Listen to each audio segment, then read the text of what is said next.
Welcome back to another episode of the Casey Campbell Podcast. Casey Campbell with you, of course. Pleased to be joined by, once again, the head boys basketball coach at Novi High School. Of course, that is Chris Housey. How's it going, Chris? I'm good. How you doing, Case? Doing well. A big win for your program last week against Livonia Stevenson, and a big confidence booster for your guys last week. Of course, coming off the loss against Walled Lake Central, what a way to respond heading into a big game this Friday when Brighton comes to town to kick off KLA West play. For sure. Yeah, our kids, you're absolutely right about all of that. We were definitely in contention for the Wall Lake Central game. We were up 3 going into the fourth quarter and just kind of fell apart a little bit. So it was a huge confidence boost for us. Excluding the fact that we had some guys out. But just in general, it was a big game for us. Stevenson's, still even though we were victorious, they're still a very, very good team with a lot of weapons. And I thought our guys stepped up and played really, really good defense, and then responded offensively when they, hit shots. I was very impressed with our guys with the way that not only the next man up thing that we talked about last week, but also the way we just kind of. Not much phased us Thursday afternoon. We would come down and score, and then they would come down and hit a tough shot, hit a 3, and then we would just kind of come back down and just get into our thing. We didn't try to, do anything out of the ordinary, out of our system, out of our stuff, and we were able to respond. And you're absolutely right about Friday. Brighton is very, very good. One of, if not the top team in our division. I expect them to be in contention at the end of the year for sure for first place. So we got our hands full. They're a very, very good team. They're loaded all around, and it's going to be a tough game. Hopefully, it's going to be a very good game, close game, and we're excited. One person that really kind of impressed me was the way Aaron Lawler played. And of course, he's on JV. He played on varsity, and he was like, just what was it? And he was one of the players that came off the bench. For people that don't know, you had 4 guys out. Stevenson has them out too, but a lot of those JV kids really stepped in. You have to keep Aaron on varsity if he's doing that kind of stuff. Yeah, we're Aaron and all the guys on JV. They are the thing I love about them the most. Yes, they're talented, and yes, they're great kids. They're all great kids, but they work their butts off. They work so hard. They're all summer. They were in the weight room. They were at open gym. They were getting better. They were playing AAU. They were working on their craft and trying to get their games better for the summer. They started out the year on JV, which I don't think was what they ideally wanted to happen. But again, credit to them. They kept working and they kept grinding and they kept playing hard. Nothing fazed them. And you talk about, guys like Aaron and Trey and Johnny and Brendan, all those guys being able to step up for us on Thursday. That's their mentality. That's the kind of kids they are. And that's, also part of our coaching staff. Coach Scott and Coach Lefevre on the JV staff have kind of mentally prepared them to be in that spot, because you never know when your number is going to be called. You might have a situation where you have 4 or 5 guys missing and you have to step up. And they're ready. They were ready. So I think Aaron mentioned to you in his interview with you last week, he was ready. He practices, but he's practicing so hard. He knew what we were doing. He knew the game plan, and it was, he'd played with us, dressed with us a couple of games before. So he was ready to go, and he knew, he knew that what his job was when he stepped in. So I'm proud of him. I'm proud of all of those JV guys. I'm proud of our varsity guys too, for, like you said, stepping up, next man up. But Aaron kind of epitomizes that entire class with his work ethic and his approach and his mentality. When you look at what Tajon's been able to do these last few games, he's when I put out my annual Player of the Year candidates, of course, Tajon represents Novi. What kind of player is Tajon? He is super. He's a really good player. He's very talented. Obviously, you see that on the floor. You see that with his scoring. You see that with his the way he can kind of get in the lane and create stuff for himself and for others. The offensive part, I think, has been evident for a while. But he's been with us since he's a sophomore. And one of the things I remember most when he was a sophomore and he played up on varsity is that he's not afraid of anything or anybody. He's willing to accept any challenge. He is one of the guys that, kind of we look to kind of as a leader for us, both offensively and defensively. He has definitely one of the things that I think is most impressive about Tajon is that he's grown as a leader over the 3 years he's been on varsity. As a sophomore, you're kind of not expected to do much. You just kind of come in and play your role and contribute. And he did that as a sophomore for us. But now he's a senior and he's taken on the role of one of the leaders on our team. He helps guys out on the sidelines in practice. He's, somebody talked about it in the article last week. Part of the reason Aaron was ready is because for the past week over break in practice, Tajon was guarding him every single day.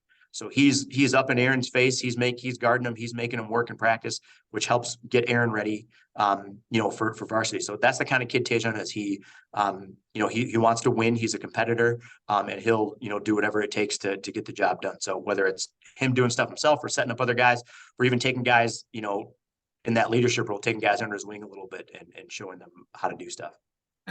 Just an overall thing. I know this was also mentioned in the article that Brandon Folsom from hometown. Yeah. It just seems like a lot of I think when the standings came out, I think a lot of people maybe overlooked your team a little bit. And Oh yeah. A few that and apparently that from what I've noticed when I was there Thursday, it looks like it kind of fueled the fire within these guys. Yeah, it did. It's I think it's challenging for anybody in any profession to, be called the worst, right? Or be called the last. If it's very similar. If you would, if somebody called Casey Campbell the worst podcaster, you would kind of take that to heart a little bit, right? And not that you would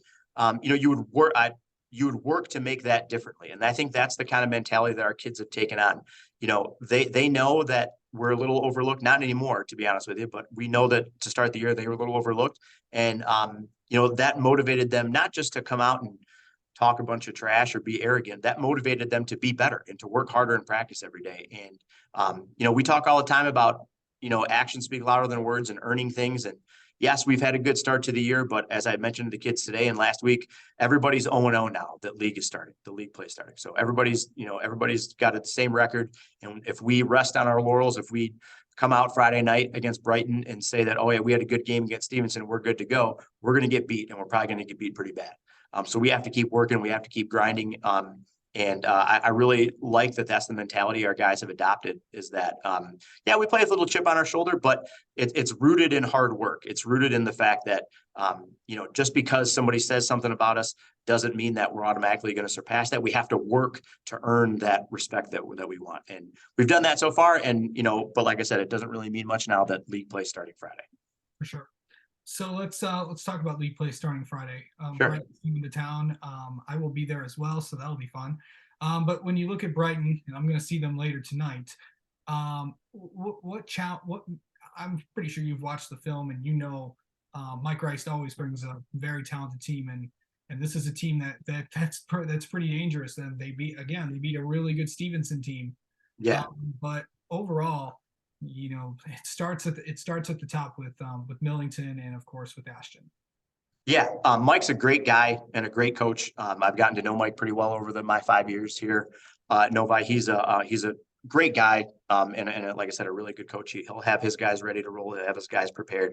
And as far as personnel, I mean, yeah, Tomasi and Millington are the best, are their two best guys. But they've got contributions from everywhere. They've got, just watching them play a couple of games. Almost every single one of their guys can shoot. Almost every single one of their guys, can handle the ball. And they play, talk about playing as a team. They play together very well. You can't necessarily key in on, I mean, yes, you have to key in on their guys, but if you over focus on Tomasi or Millington, other guys are going to hurt you. So you can't forget about them. And that's what makes them so good is that everybody's a threat to score. Yes, they have their go-to guys, as does everybody, but you can't forget about the other guys. Mike has them playing well, playing at a high level right now, and they're moving along. So it's going to be a very, very tough challenge for us. So let's kind of preview the next few weeks. Who do you have to start off conference play? Obviously Brighton on Friday, but Brighton Friday, and then Tuesday we're at Northville, which is obviously a rivalry game for us. Northville's tough as always. Todd, another guy, does a great job.